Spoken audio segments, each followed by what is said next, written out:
Just a very quick video for year 10. I went back and actually redid the graphics on this one. And I've actually exported these.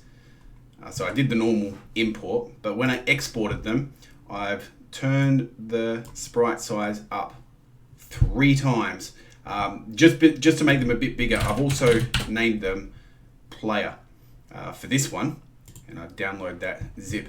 Now, what that will give me is if I open them, the sprites are actually a lot bigger. Okay, so 3 times is pretty good. 4 times is getting large. Anything bigger than that is going to be way too big. So I'll do this again. Import, browse images, and I downloaded these. I'll just do the tile sets here. So this tile set, and I know that they are 16 by 16. And I'll click next. Oops, I'm going to replace my entire sprite set. And when I export them, I'm going to set that to 3 times. They should be 48 by 48. I could probably even turn these up to 64 by 64, and that might be a good size for those.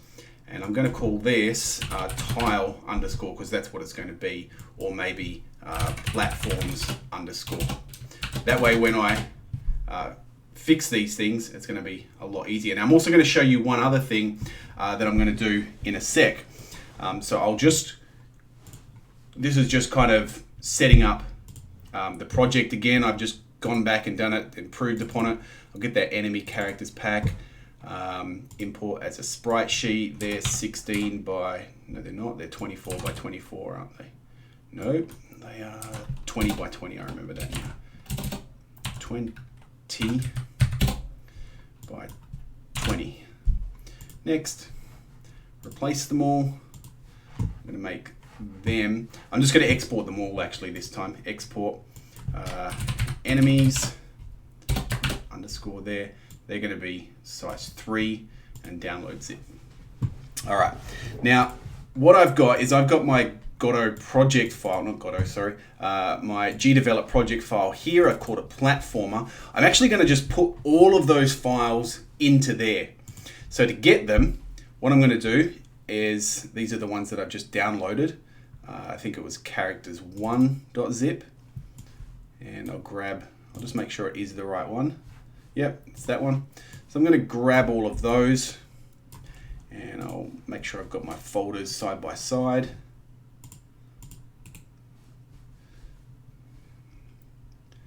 Where are they? GDevelop folder, bring up 2 folders, platformer. This is going to make it a lot easier. I'm just going to put all of these into here, and then I'm going to do the same for the tile set or the enemy sprite sheet.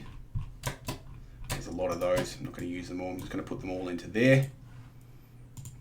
And then for the tile set, platforms, there's a lot of them, but I'm going to put them all into here.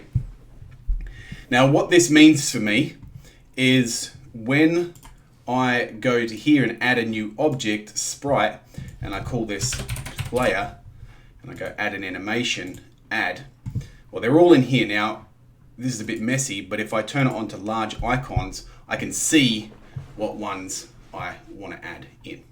So I'm going to add in player 0. That's kind of a weird one. It looks like it's got a black background on it. It may be because I had it open while I was transferring it. I'm not entirely sure. I don't know what that one is. But I'm just going to grab this. This is the idle one. I'll call it idle. And so on. So I'm just going to go through that. And you can see that's a lot bigger.